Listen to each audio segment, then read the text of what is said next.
በኢራንና በአሜሪካ እስራኤል ጥምረት መካከል ያለውን ጦርነት ለአራተኛ ቀን ቀጥለዋል።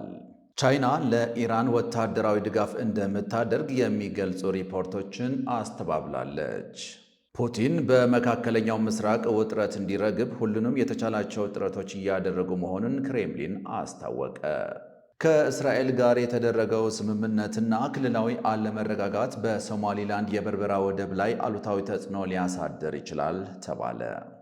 ቴህራን እስራኤልና አሜሪካ የከፈቱትን ጥቃት ተከትሎ በዓለም ወሳኙ የነዳጅ ዘይት መተላለፊያ በሆነው የሆሙዝ የባህር ሰርጥን ላይ ለማለፍ በሚሞክሩ መርከቦች ላይ ጥቃት እንደምትፈጽም ዛተች። ሰላም፣ ፍቅር፣ ጤና ለእናንተ ይሁን ውድ ተመልካቾቻችን፣ የሰናይ በረራ ፕሮግራማችን ጀምረናል። እስከ ዝግጅታችን ፍጻሜ አብራችን ትቆይ ዘንድ የአክብሮት ግብዣችን ነው። በኢራንና በአሜሪካ እስራኤል ጥምረት መካከል ያለው ጦርነት ለአራተኛ ቀን ቀጥለዋል። በአሜሪካ በእስራኤልና በኢራን መካከል የተቀሰቀሰው መጠነ ሰፊ ጦርነት አራተኛ ቀኑን በያዘበት በአሁኑ ወቅት ግጭቱ ወደ መላው መካከለኛው ምስራቅ እየተስፋፋ መሆኑን የሚጠቁሙ አሳሳቢ ክስተቶች እየተመዘገቡ ይገኛሉ። የአየር ድብደባና የድሮን ጥቃቶችን ስንመለከት እስራኤል በቴህራንና በቤይሩት በሚገኙ የወታደራዊ ኢላማዎች ላይ አዲስና መጠነ ሰፊ የአየር ድብደባ መፈጸሟን አስታውቃለች። በሌላ በኩል በሳውዲ አረቢያ የሚገኘውን የአሜሪካ ኤምባሲ በሁለት የኢራን ድሮኖች መመታቱን የሳዑዲ መከላከያ ሚኒስቴር ያረጋገጠ ሲሆን በጥቃቱም ውስን የሆነ የቃጠሎ አደጋ ደርሷል። የኢራን መንግስታዊ መገናኛ ብዙሃን በበኩላቸው በባህሬን በሚገኘው የአሜሪካ አየር ኃይል ጣቢያ ውስጥ የሚገኝ የአዛዥና የሰራተኞች ህንፃ መውደሙንም ዘግቧል። የኢራን ባለስልጣናት ለዓለም የኃይል አቅርቦት ወሳኝ በሆኑ በሆርሙዝ የባህር ሰርጥ በሚያልፉ መርከቦች ላይ ጥቃት ለመሰንዘርም ዝተዋል።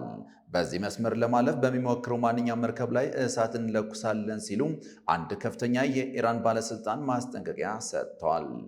ፖለቲካዊ ውሳኔዎችና ወታደራዊ ጉዳቶችም ስንመለከት የአሜሪካ የውጭ ጉዳይ ሚኒስትር ማርኮ ሩቢዮ ፕሬዚዳንት ዶናልድ ትራምፕ የቅዳሜውን ጥቃት የመጨረሻው ዕድል ሲሉ መግለጻቸውን በመጥቀስ ከባዱ የአሜሪካ ወታደራዊ ጥቃት ገና ወደፊት ይመጣል ሲሉም ዝተዋል። የእንግሊዙ ጠቅላይ ሚኒስትር ኪር ስታርመር በበኩላቸው ከሰማይ በሚዘንብ ጥቃት የመንግስት ለውጥ እንደሚመጣ አላምንም በማለት በፓርላማ ቢናገሩም የአሜሪካ ጦር በኢራን በሚገኙ የሚሳኤል ጣቢያዎች ላይ ለሚያደርገው የመከላከያ ጥቃት ግን የብሪታንያ የጦር ሰፈሮችን እንዲጠቀም ፈቅደዋል። የቢቢሲው ዓለም አቀፍ አርታኢ ጄሬሚ ቦወን ሁኔታውን ሲያጠቃልሉ ጦርነቱ መቼ ወይም እንዴት እንደሚጠናቀቅ መገመት ከባድ ነው ብለዋል። ቻይና ለኢራን ወታደራዊ ድጋፍ እንደምታደርግ የሚገልጹ ሪፖርቶችን አስተባብላለች። ቻይና 70 በመቶ የሚሆነውን የነዳጅ ዘይት ከውጭ ታስገባለች። ከግማሽ በላይ በሆርሙዝ የባህር ወሽመጥ በኩል ነው የሚንቀሳቀሰው። የሀገሪቱ የነዳጅ ዘይት ምንጭ አብዛኛው ከኢራን ነው ተብሏል። ነገር ግን ከአካባቢው ሌሎች ሀገሮች ኢራቅ፣ ሳውዲ አረቢያና ኩዌትን ጨምሮ ይህንን ፍላጎቷን ታሟላለች። ቻይና ሁኔታው እየተባባሰ መሆኑን በእጅጉ አሳስቧታል። ደጋግማ እንደምትለውም ቀውሱ በከፍተኛ ስጋት እየተከታተለችው ነው ብለዋል። ቻይና የአሜሪካና የእስራኤልን ድርጊት አጥብቃ አውግዛለች። በቅርቡ ከኢራን ጋር የተደረገው የኒውክሌር ድርድር በትክክለኛው መንገድ ላይ ያለ ይመስላልም ባይ ነች። የቻይና የውጭ ጉዳይ ሚኒስትር ዋንጊው ሰኞ ዕለት ለኦማን፣ ኢራንና ፈረንሳዩ የውጭ ጉዳይ ሚኒስትሮች ንግግር አድርገዋል።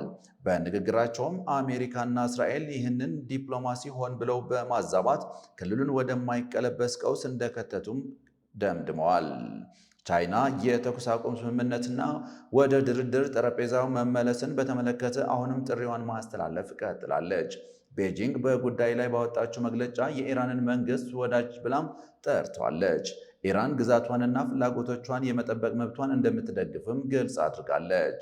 ዋንጊው ቻይና ለኢራን የጦር መሳሪያ በማቅረብ ወይም ኢራንን በወታደራዊ መንገድ መርዳቷን ግን ሐሰት ነው ብለዋል። ከዚህ ይልቅ ድጋፋችን ፖለቲካዊና ሞራላዊ ብቻ ነው ብለዋል ያለው አልጀዚራ ነው። ፑቲን በመካከለኛው ምስራቅ ውጥረት እንዲረግብ ሁሉንም የተቻላቸው ጥረቶች እያደረጉ መሆኑን ክሬምሊን አስታወቀ። በክሬምሊን ቃል አቀባይ ዲሚትሪ ፔስኮቭ በተሰጡ መግለጫዎች ፑቲን ለባህረ ሰላጤው የአረብ ሀገራት አቻቸውን በመሰረት ልማቶቻቸው ላይ እየተፈጸመ ያለውን ጥቃት በተመለከተ ያላቸውን ጥልቅ ስጋት ለኢራን እንደሚያደርሱ ቃል ገብቷል። ሩሲያ የሌሎች ሀገራትን ሉዓላዊነት ታከብራለች፣ በጉዳዮቻቸው ላይም ጣልቃ አትገባም፣ ሌላ ማንኛውም አቋም ከዓለም አቀፍ ሕግ ጋር የሚቃረን እንደሚሆንም ተናግረዋል። የሩሲያ የውጭ ጉዳይ ሚኒስትር ሰርጌይ ላቭሮቭ በተባባሰው የመካከለኛው ምስራቅ ግጭት የሲቪሎችን ጉዳት የሚያስከትሉ ውጊያዎችን ማቆም አስፈላጊ ነው ብለዋል። የውጭ ጉዳይ ሚኒስትሩ ኢራን የኒውክሌር ጦር መሳሪያ እያመረተች ስለመሆኑ ምንም አይነት ማስረጃ የለም ብለዋል ሲል ስፑትኒክ ዘግቧል። ሩሲያ በኢራን ዙሪያ ያለው ውጥረት በአስቸኳይ እንዲረግብ አፋጣኝ የተኩስ አቁም እንዲደረግና ወደ ፖለቲካዊና ዲፕሎማሲያዊ ሂደቶች እንዲመለሱ ሩሲያ ጥሪ አቅርባለች። የውጭ ጉዳይ መስሪያ ቤቱ በሆርሙዝ ወሽመጥ በኩል የሚደረግ የባህር ላይ ትራንስፖርት መቋረጥ የዓለምን የነዳጅና የጋዝ ገበያ የማናጋት አደጋ እንዳለውም ባወጣ መግለጫ አስጠንቅቀዋል። ከእስራኤል ጋር የተደረገው ስምምነትና ክልላዊ አለመረጋጋት በሶማሊላንድ የበርበራ ወደብ ላይ አሉታዊ ተጽዕኖ ሊያሳድር ይችላል ተባለ። ሶማሊላንድ በእስራኤል እውቅና ማግኘቷ ለበርበራ ወደቧ ትልቅ ጥቅም እንደሚኖረውም ትናገራለች። ነገር ግን በክልሉ ሚሳኤሎች እየተተኮሱ ባለበት በአሁኑ ወቅት ወደቡ የጥቃት ኢላማ ሊሆን ይችላል የሚል ስጋትም አለ። በኤደን ባህረ ሰላጤ ላይ የሚገኘው የበርበራ ወደብ ባለፉት 10 ዓመታት ውስጥ በተባበሩት አረብ ኤሚሬትስ ኩባንያ ዲፒ ወርልድ አማካኝነት በዓለም ላይ ካሉ ስራ የሚበዛባቸው የንግድ መስመሮች አንዱ ሆኖ ቆይቷል። በርበራ አሁንም ከአጎራባች ጅቡቲ ወይም ሞምባሳ ያነሰ የኮንቴነር አገልግሎት የሚሰጥ ቢሆንም የወደፊት ትራፊክ መጠኑ ከ2023 እስከ 2025 በ30 በመቶ አድገዋል። የቅርብ ጊዜ የዲፕሎማሲ እንቅስቃሴዎችም ይህንን ይበልጥ ሊያሳድጉት ይችላሉ ተብለዋል። ከ130 ሚሊዮን በላይ ሕዝብ ካላትና የባህር በር ከሌላት ጎረቤት ኢትዮጵያ ጋር ድርድር ላይ ያለው የስምምነት ሂደት የወደብ ትራፊክን በሌላ 80 በመቶ ሊያሳድግ እንደሚችል የወደብ ባለስልጣን ዳይሬክተር አሊ ድሬ አህመድ ተናግረዋል። ቴህራን እስራኤልና አሜሪካ የከፈቱትን ጥቃት ተከትሎ በዓለም ወሳኙ የነዳጅ ዘይት መተላለፊያ በሆነው የሆሙዝ የባህር ሰርጥን ላይ ለማለፍ በሚሞክሩ መርከቦች ላይ ጥቃት እንደምትፈጽም ዛተች። አንድ የኢራን ባለስልጣን በሆሙዝ ሰርጥ ለማለፍ የሚሞክር ማንኛውም መርከብን በእሳት ነው የምንለኩሰው ሲሉ አስጠንቅቀዋል። ማስጠንቀቂያውን የሰጡት ባለስልጣን የኢራን እስላማዊ አብዮት ዘብ ዋና አዛዥ አማካሪ የሆኑት ኢብራሂም ጃባሪ በአገሪቱ ብሔራዊ ቴሌቪዥን ቀርበው በተናገሩት ወቅት ነው። የሆርሙዝ ሰርጥ መዘጋቱን ያስጠነቀቁት ባለስልጣኑም መርከቦቹ ወደ ቀጠናው መምጣት የለባቸውም፣ ከባድ የሆነ ምላሽ ከኛ ይጠብቃቸዋል ሲሉም ዝተዋል። ጃባሪ አሜሪካ የቀጠናውን የነዳጅ ዘይት ተጠምተዋል ያሉ ሲሆን ኢራን በቀጠናው የሚገኙ የነዳጅ ማስተላለፊያ ቧንቧዎችን ታጠቃለች፣ ከቀጠናውም ነዳጅ እንዲላክ አትፈቅድም ብለዋል። ክቡራትና ክቡራን ተመልካቾቻችን ለዛሬ የነበሩን መረጃዎች እነዚህን ይመስሉ ነበረ። ስለ አብሮነታችሁ እናመሰግናለን። እስካሁን ቤተሰብ ያልሆናችሁ ሰብስክራይብ በማድረግ ቤተሰብ ትሆን ዘንድ በአክብሮት ጋበዝን። ሰላም፣ ፍቅር፣ ጤና ለሁሉም።